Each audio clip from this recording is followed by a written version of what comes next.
Assalamu alaikum wa rahmatullah. Bismillahir Rahmanir Rahim.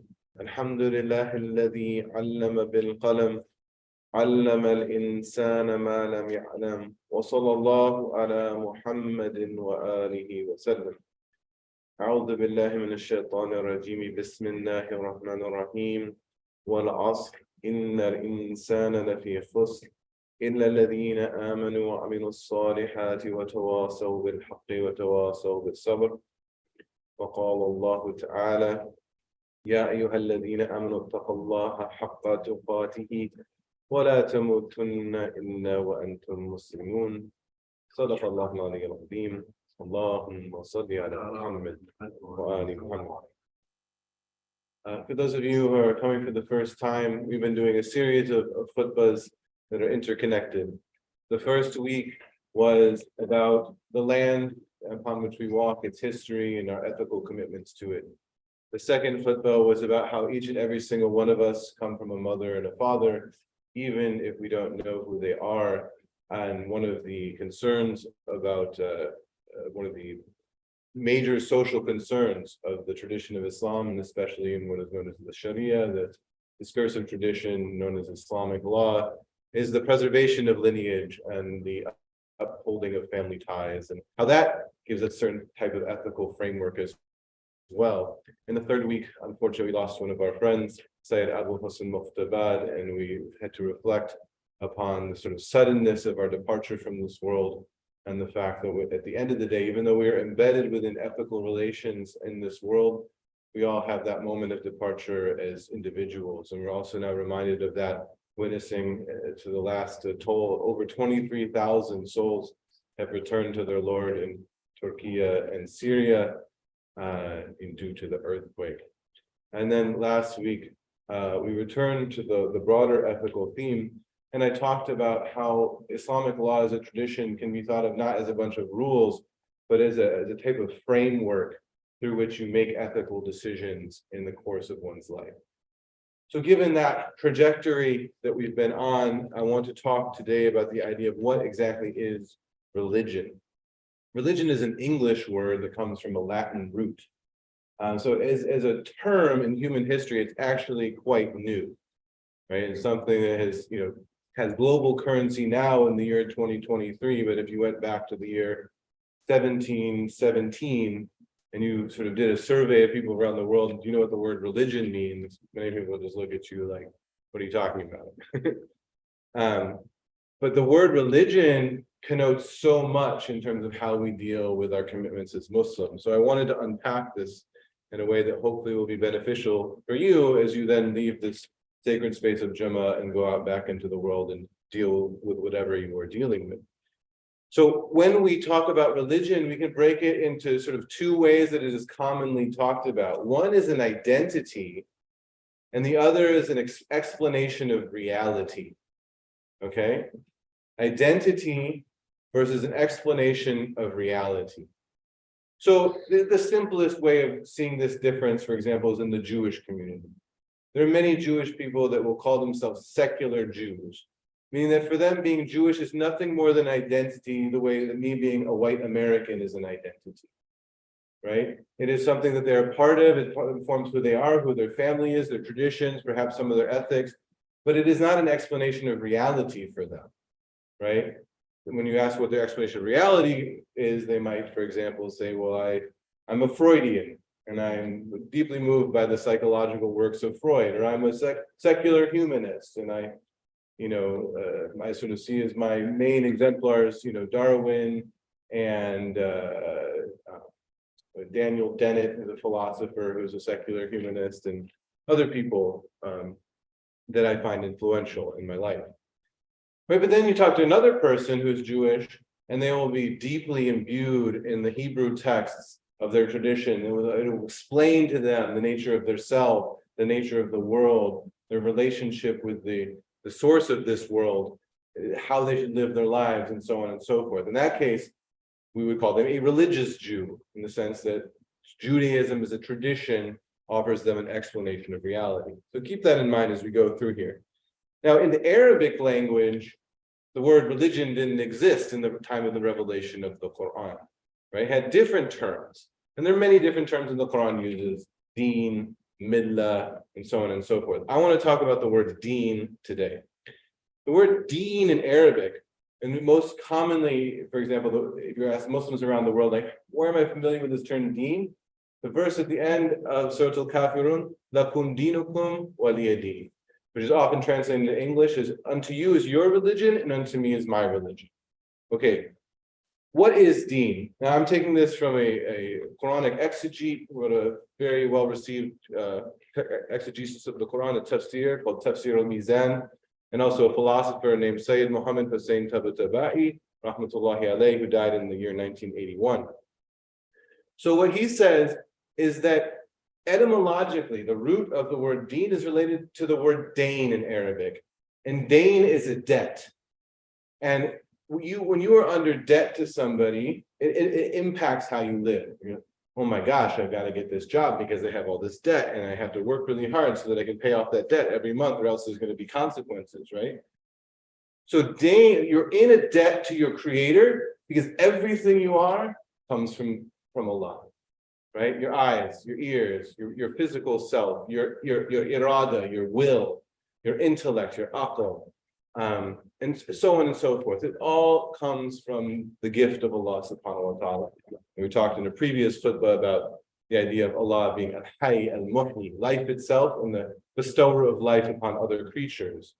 And so what Allama Tabatabai is saying is that we live our lives out of the awareness that we know that we didn't make ourselves, right? We know that this thing, right, that I have control over, like, as far as I know, Payman can't like force me to move my arm like this. Like, I'm the one who has power to do this, right? And I can't, like, right now use my like spiritual powers to make him force his arm that way. I mean, maybe somebody can do that, but you know, I can't.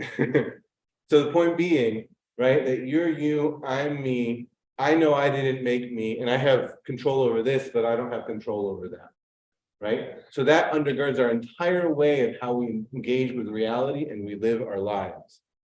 And so what Allama Tabatabai explains, he says that all of human actions have an order and a purpose, right? So think, for example, about eating food, right? You feel hunger in your body. You can't control that. It just happens. You feel hunger in your body.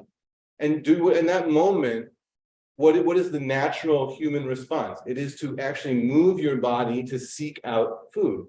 So, you know, nobody knows the hunger that's going on inside you. It's a subjective personal experience. But you're standing there and all of a sudden like, ooh, I'm hungry. So all of a sudden, like, you start moving towards Pete's Coffee, or you start moving towards McDonald's, or you immediately put what is under your control into action with order and purpose to achieve an objective, right? Which is to fulfill to satiate that need, which is of hunger, to quell it.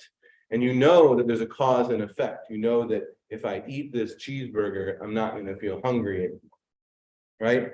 So what he says is that the ultimate purpose around which all of these different acts revolve is, quote, a felicitous life, a life in which they can react to the greatest extent possible with the objects of their desires and be gratified, unquote. Okay? So we decide upon our acts, right? But our acts are not just purely like autonomous individual choices. They're also influenced by others. They're influenced by our parents, by our societies, by our schools, by, you know, popular people. I was just hearing, for example, that Adidas is in a really difficult situation because they have like over $1 billion worth of gear and shoes that are related to the rapper Kanye West. And because now he's sort of persona non grata and been canceled, you know, in the consumer culture of this particular time and place, they can't sell them. And so they're going to take a huge loss on this investment, right? So they are influenced by the actions of others. They literally have these physical things that they could sell. But because other people out there are saying, you know, we're going to boycott you or we're going to do this to you, because if you sell them, even a huge multinational corporation like Adidas can't actually do an action. It's influenced by other people, right? So none of us is an island unto ourselves. We are all influenced by other people. But ultimately, we are the onus of our actions. We choose those actions. We choose when we feel that hunger to go to Pete's or to Starbucks or the vegan restaurant or the halal joint or whatever it is, right? And our actions are bound by these material conditions, right? In the sense that if I feel that hunger, right, I'm already, my physical self, I'm a material reality. And so I have to seek out the material response to it, which in this case would be the cheeseburger or whatever it would be, right? And then I'm also bound by, for example, gravity, right? I walk to the Starbucks, I walk to whatever else I go to, Maya's Halal Taqueria, inshallah, one of the halal spots that's near here. And so the way that Allah has created the world, the Fatir as-samawati wal-ard, the creator of heavens and earth, is such that it actually creates a stage, if you will, upon which you can act out your life. Right? But you're constrained by it. Just as the actor on the stage in a play can't just run off to the back of the stage and start doing stuff. No one will see what they're doing. They have to stay on the stage, and they're bound by the rules of the theater to do their performance. So too are human beings. For example, how many people have actually been into space, right? Now we believe our Prophet sallallahu alaihi wasallam, may peace and blessings be upon him and his family, he ascended into other realms, 1400 years ago, Isra wal Mi'raj, right? But did he do so based upon technology? No. It was a mystical ascent that Allah did in whatever way that he did. And the Ummah has been discussing this for 1400 years ever since. But we didn't go on that journey, right? But we get to fly in the sky because we live in a time and a place where humans have been able to take the things that are in the earth, خَلَقَ لَهُم مَا فِي الْأَرْضِ جَمِيعًا. He created everything that is on the earth for you, right? And so we dug in the earth and we found iron, and we dug in the earth and we found silicone, we dug in the earth and we found all these things, we put them together, all of a sudden we got planes. Now all of a sudden have ridden in the heavens at 40,000 feet, the way that 200 years ago, and for the entire history of humanity before that, nobody had ever done that, right? They didn't get to see the world from that vantage point. They didn't fly from Chicago to San Francisco and watch the entire trajectory of the Great Plains and the Rocky Mountains and the West Coast unfold before their very eyes. Back then it took, even 200 years ago, it took months to make that journey, right? Before the invention of railroads. So we are bound by material conditions, right? Only a few people have ever been into space.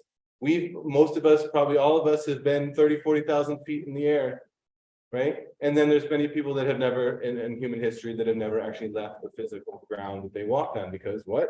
The laws of gravity, right? So these things bound us, in terms of the actions and choices that we have. And then it is our conception of reality that determines how we act. Okay? If I think that my body is my own, it's mine and nobody else's, not even Allah subhanahu wa ta'ala's, that I can do with my body whatever is physically possible to do with my body, what I want to do with it. And that's the basic conception, right? Because it's just a material vehicle. It has no reference to anything other than my own control over it. And so I am the master, of my domain. Now, does that mean that I can choose to fly to planet Mars? No. That would be, maybe 100 years from now, that would be an option, right? But right now, it's not an option. Can I choose to work all my life so that I can make $100,000, $200,000, whatever it costs to go on these flights that they have now, where you can go into like suborbital, space and sort of see the Earth from literally from space now? I don't know if any of you saw William Shatner, the person who played Captain Kirk in the Star Trek series, the actor. He's like 90 years old now. He went on one of these things, and he came back and he was like, I'm so sorry for all that science fiction stuff, because now I realize that it was all just a pipe dream looking out into space. We're going to go conquer the different distant planets. Like everything that matters is right here on Earth. And he wrote a whole book about it. It's really actually quite profound. Because religious people can say those sort of things and people are like, stupid religious people. But like when someone like that, who lived like this, great life, being this big actor and traveling around the world and being famous, whatever, and he did so for his portrayal of future humans that would go into space, and he comes back from space and says, it was dark and it was desolate, and I look back at this beautiful planet and like how amazing it is and how blessed we are to live upon it, like please cherish it. That's really profound. That's really profound for humanity to hear. So inshallah, people hear that voice more clearly. So our conception of this reality that we exist in, that we all share, whether you're Muslim, Christian, Jew, Hindu, Buddhist, Sikh, Jain, secular, humanist, atheist, agnostic, whatever, it's all the same, right? Everyone's bound by the laws of gravity, right? So it's how you interpret that reality that determines your actions within the bounds that you have, right? So why is it important that Muslims don't eat pork? Right? People sometimes will say, oh, it's a stupid rule that they made up in the 7th century because there was trichinosis in the meat. How do you know that that's the way the rule is? Do you know, for example, that when the Catholic Reconquista of the Iberian Peninsula happened, what did they use to root out the secret Muslims and Jews? Pork. If you go to Spain to this day, you will literally see pigs' legs hanging everywhere throughout Spain. And that's a leftover from the Spanish Inquisition and the Reconquista that was constantly on the lookout for secret Muslims and secret Jews and how to root them out because they knew that that was a way to get to them, right? Now we know that in our Sharia, you can eat pork if your life is in danger, right? We don't have like this crazy conception of religious law that says, oh, you could just, die and starve yourself if the only thing to eat was pork. No, preserving your life is far more important than eating pork. But it's one of the things that Muslims as a whole really cherish, to the point where like there are people that don't even fast anymore for the month of Ramadan, but would never eat a BLT, a bacon, lettuce, and tomato sandwich. And it's like the one piece of like holding on to those rules that they have left, and may Allah reward them for that. So there are actions that define how people are, right? We are all here for Salatul Jummah because we feel it is important, we feel it is efficacious, and nobody has forced us to come, right? And it's a beautiful and wonderful thing. It shows that Islam is a living tradition that doesn't need enforcement in order for people to enjoy it and to love it and to sacrifice for it and to cherish it, right? And so we become people who in our own actions exemplify what it means to be Muslim, right? We become people that through our choices are doing this thing called Islam, right? Is this Christianity? No. Is this Judaism? No. Is this Hinduism? No. Is this Buddhism? No. Is this secular humanism? No. Is it agnosticism? No. Every single person who's chosen to be here today, everybody on this earth would look at this gathering and say, those are Muslims doing Muslim stuff, doing Islam, Muslims doing Islam, right? But then at the same time, we may go out there into the world and we recognize that we live in a secular reality in so many ways and places. And when we go and we go to eat food, right? We may not be thinking about Allah, right? And that's normal and that's natural, right? We're just like, I'm hungry, I want to eat something, right? But so then what becomes the way that like it becomes a Muslim doing Islam is that in that moment, right before you take that bite, you go Bismillah ar-Rahman ar-Rahim. You don't even have to say it out loud. Maybe nobody knows it, but you had that moment, you have this consciousness, this taqwa, where you're like, okay, I remember that I didn't make myself. I didn't create the need for hunger. I didn't create the food. I didn't create all the pathways that brought this food from the farm to the table. But now here I am, and I'm remembering that Allah is my creator. Allah was the creator of this animal, for example. I hope and pray that this animal was slaughtered in a proper way. I hope and pray that I'm not contributing to some sort of injustice with the food I eat, as the famous hadith says of the man who was asking to Allah that his food was haram and his clothes were haram and so on and so forth, right? I'm ethically attuned to the world around me, and I'm hoping that in this moment I can enjoy this food immensely. This food is halal and permissible. This food is tayyib, it is good for me and it is good for the community around me. And I'm thankful, I have shukr to my Lord for this moment. But in that moment, literally, nobody sees that but God. Literally, right? Especially if you're a white guy like me. It's like I don't have a big beard and the kufi, and I'm not like, Ya Allah, Bismillahir Rahmanir Rahim. I'm a Muslim. I'm about to eat the halal dhabiha food. I could do that, right? But I think that's what some people think Islam is. It's like Islam is just some guy with like a thobe and like a turban who's just like walking around with a cane, like Bismillah, right? Which is great. MashaAllah, I'm just trying to lighten the mood here. But so the point is that you, no matter who you are, you have made that choice to, in that moment, be a Muslim in a way that is actually purely secular, right? There's nothing, like this is what I'm trying to dissolve some of these binaries. Like you're not doing anything but just being a human being eating food in a restaurant. But in your heart, you've actually done the entire point of the whole religion, right? It's not like you're waving some flag that says, La ilaha illallah, Muhammadur Rasulullah, Ya Allah, right? But you are literally doing what Prophet Muhammad sallallahu alaihi wasallam, may peace and blessings be upon him and his family, came to this earth and struggled and fought, and all these people struggled for centuries to do. You are in that moment, in that pure freedom that you have, and acting Islam, al-Islam. You're recognizing that your creator is real. You're recognizing the gratitude you have for your creator, and you're enjoying the gifts that your creator has opened up for you, right? And so when we look at religion that way, through the lens of deen, through this paradigm, we realize that everybody on this earth has a religion. Everyone has a deen, right? There's no religion secular divide in Islam, not because like there needs to be some totalitarian state that forces everybody to face Mecca. Absolutely not. It's because in the religious tradition of Islam, we can sacralize the entire process of being if we so choose to, and everyone else is free to just be like, I don't care, right? But they have to undergo the same reality, and that's why the profundity of this word deen is so important. So Allama Tabatabai says in conclusion, we can therefore say that man, even if he does not believe in the deity, can never be without religion. Even if we recognize religion as a program for life, never be without religion if we recognize religion as a program for life based on firm belief.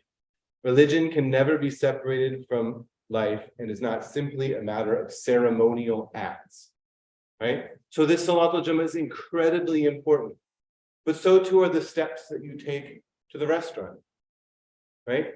You believe that your body will get you there. You believe that the ground will hold your weight. You believe that you won't fly up into space. You believe that the food will be waiting for you at the end. You will believe that the transaction that you do with the person behind the counter will actually come into being, and then the food will be put before you. You'll eat the food, and your hunger will be satiated.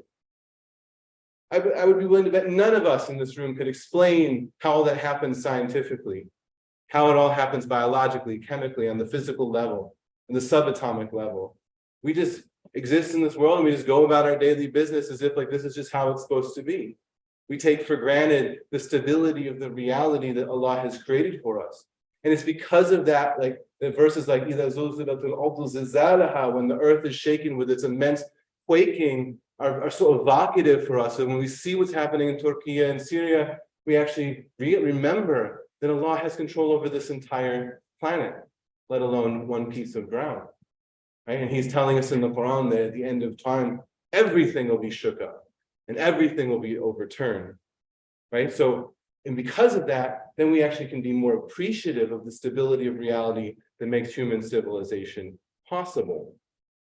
So the words that we use to describe these deens, right, are not as important as the actions that are the reality of these deens, right?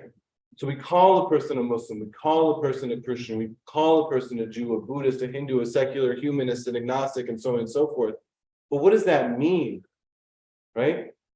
Does it just mean that it's an identity? Or does it mean that it's something that permeates the reality and infuses how they are? Everyone in this room is free to go to church on Sunday, if that's what they feel is going to get them closer to their creator, if that's what they feel is going to inspire them ethically, right? But it's because we come here and we don't go there that we're Muslim, right? And so we see that in our tradition, it has always been what you choose to do is more important than what exactly you believe. The salah, standing, bowing, prostrating on the ground, facing Mecca. Everyone in this world knows Muslims face Mecca in prayer.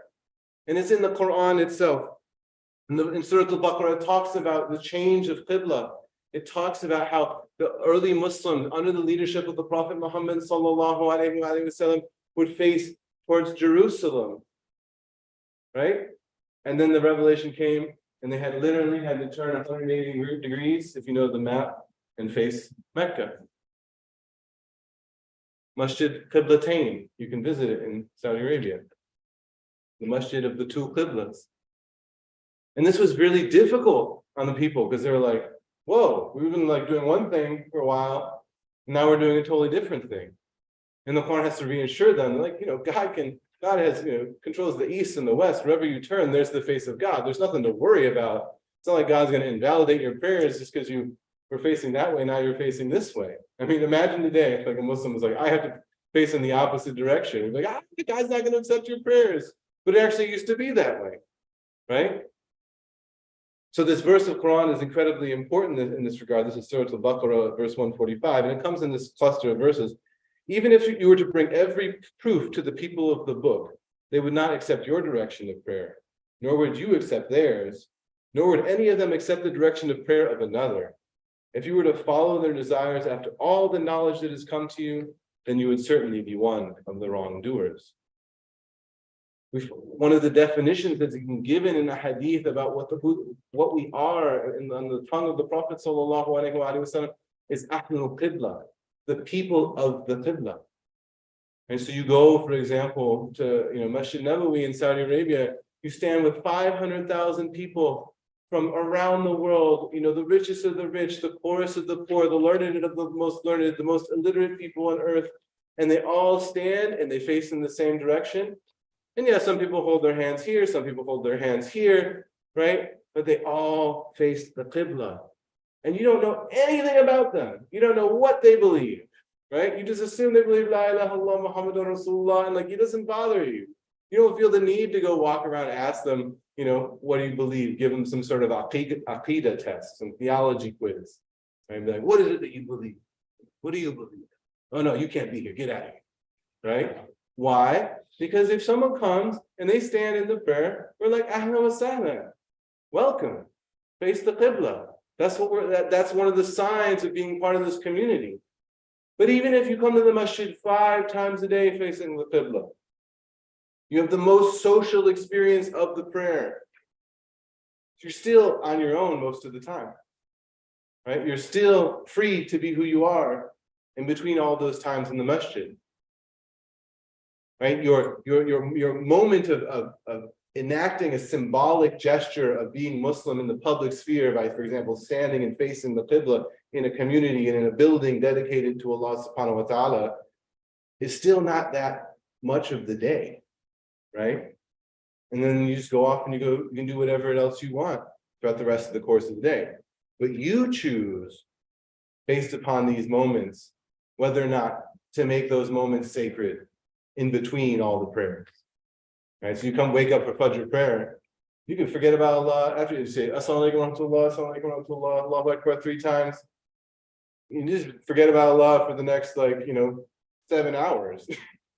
Right? Just being very blunt, not recommending it, but you just be like, I just in a state of ghafla, I'm not thinking about that. And then all of a sudden, this way you're in a Muslim majority country, Allah, okay, whoa, okay. God. Yeah, I'm here on earth walking around, there's a God. I gotta just take a moment, reorient myself. And we all have those experiences so often. A lot of times people now on their phones, they're like, oh, I just saw this amazing TikTok, it reminded me of Allah. I saw this amazing Instagram post, reminded me of Allah. Right? It doesn't matter what it is, right? It's the point that it engenders in you a state of dhikr, a state of remembrance of God. Right? But then in those moments when you define your path towards Allah, you do so in a way that is part of this thing we call Islam. And that's why we're all here. Right? So as I said before, you're all out in the world doing whatever you want, but in this moment, we're all here as Muslims doing Islam. And that's what this verse is talking about.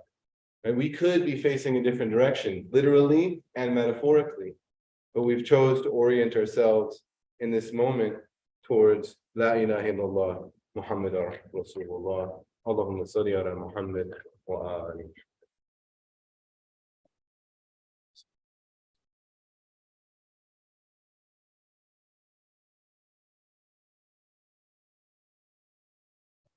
بسم الله الرحمن الرحيم.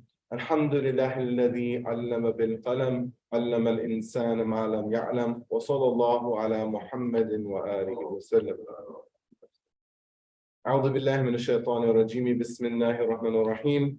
قل هو الله أحد الله الصمد لم يلد ولم يولد ولم يكن له كفوا أحد. وقال الله تعالى يا أيها الذين آمنوا اتقوا الله حق تقاته ولا تموتن إلا وأنتم مسلمون. صدق الله العلي العظيم. اللهم صل على محمد وآل محمد. So when we look at it this way, that everyone has their own religion, right? You can break it down into three fundamental aspects that every person is dealing with. Knowledge, ilm in Arabic, action, amal in Arabic, and sincerity, ikhlas in Arabic. When we look at human life in this regard, there is the conception of reality. Every single one of you has that conception. You have a conception of where you came from, who you are, what the world is, what the Roman Empire was, what Ming China was or not. And it's the first time I've heard of Ming China. Who the Prophet was, sallallahu alaihi wasallam. All these things that make up who you are. Some movies you saw, some experiences you had, relationships you had. You have all this stuff inside your head, this knowledge, these experiences, right? And they somehow inform your amal, your action. I heard about this guy Muhammad, sallallahu alaihi wasallam. I believe in him. Muhammad Rasulullah. Okay, now I'm going to go to the masjid. Muhammad, right? Or I heard about some other religious figure, Guru Nanak, and then I decided to become a Sikh, and so now I go to Gurudwara, right? Like you have a conception of things in your head, some knowledge, and then you have action that is based upon that knowledge. And then you have this issue of sincerity, like what's it really for, right?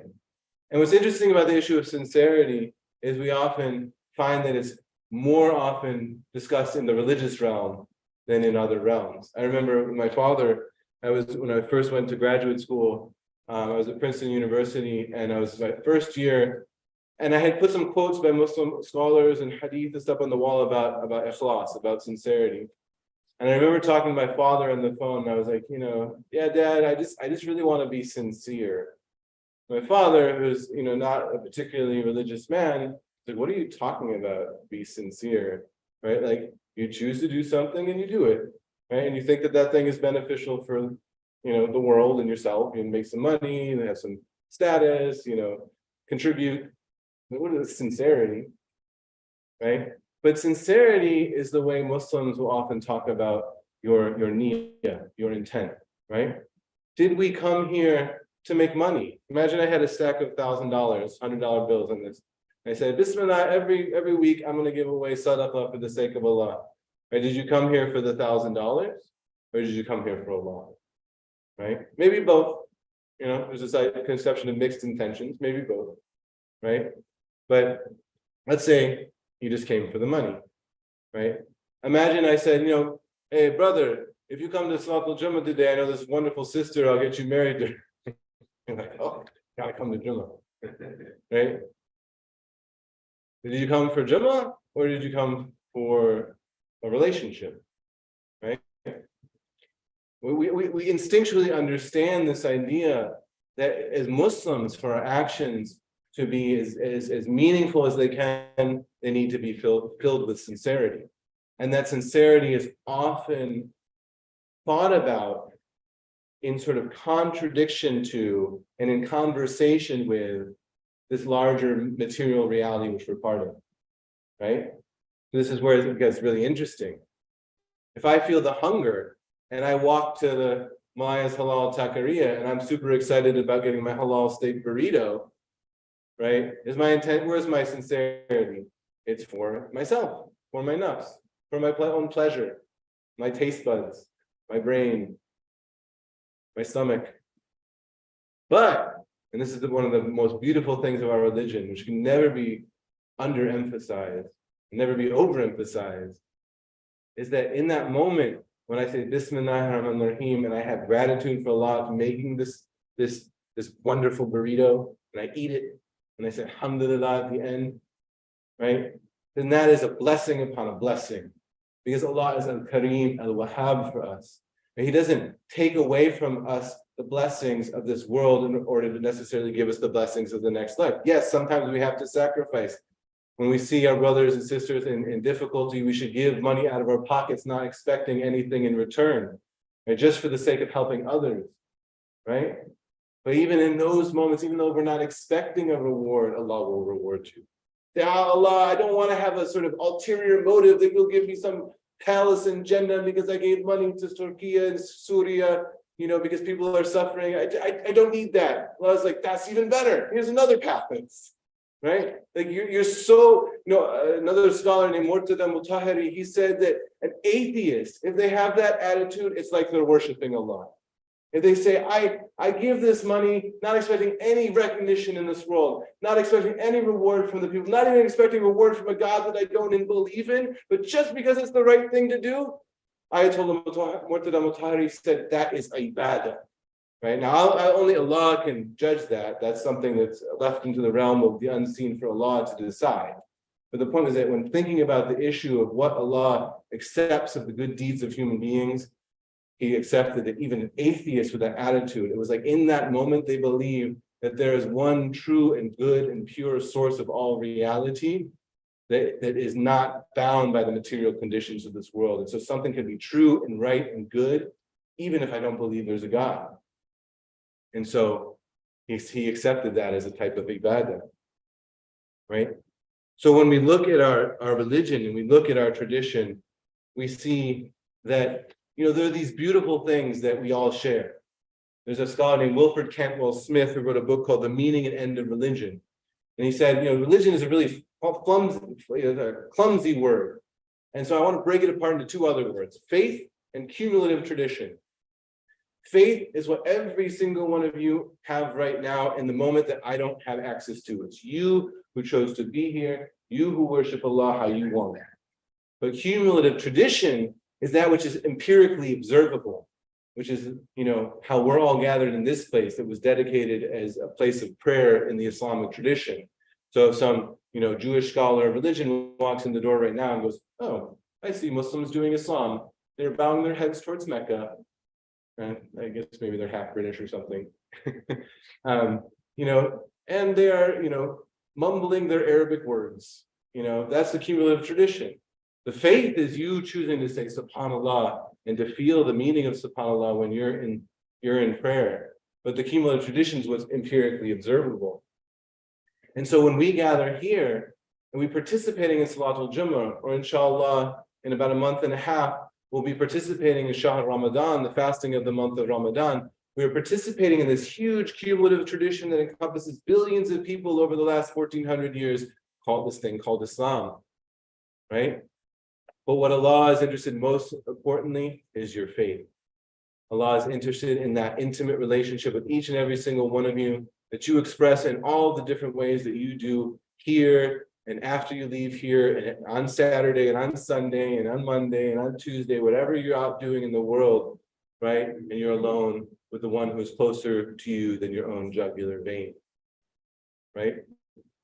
And so when we think about religion this way, we realize it can help us to overcome what I consider to be a false binary between the religious and the secular. And we realize that even things like facing the Qibla, and even things like choosing what to eat in any given time and place are actually deeply meaningful acts that represent not only the cumulative tradition of Islam, but the most important thing of all, which is our own personal relationship with Allah and His Messenger, having responded to the call of Allah and His Messenger in human history, which is what brought us here today. Walhamdulillahi Rabbil Alameen. ربنا آتنا في الدنيا حسنة وفي الآخرة حسنة وقنا عذاب النار. ربنا لا تزغ قلوبنا بعد إذ هديتنا وهب لنا من لدنك رحمة إنك أنت الوهاب. Ya Allah, for all those who lost their lives in Turkey and Syria, we ask that you bless them in the barzakh. We ask that you send Surah Al-Fatiha to all of them in the barzakh. أعوذ بالله من الشيطان الرجيم بسم الله الرحمن الرحيم الحمد لله رب العالمين الرحمن الرحيم مالك يوم الدين إياك نعبد وإياك نستعين اهدنا الصراط المستقيم صراط الذين أنعمت عليهم غير المغضوب عليهم ولا الضالين. Ya Allah, and we ask that you help us to be of assistance to those who are on the ground, assisting those who are suffering right now because of this calamity, Ya Allah. We turn to you with patience and perseverance, Ya Allah, asking to be people that when we face with the calamity, we turn to you and we turn to help our fellow human beings. Ya Arhamar Rahimeen, La ilaha illa anta subhanak inni kuntu minadh dhalimin. Allahumma salli ala Muhammad wa ali Muhammad wa aqimu as-salat wa qim الله أكبر الله أكبر أشهد أن لا إله إلا الله أشهد أن لا إله إلا الله أشهد أن محمدا رسول الله أشهد أن محمدا رسول الله. حي على الصلاة حي على الصلاة حي على الفلاح حي على الفلاح حي على خير الأمر حي على خير الأمر.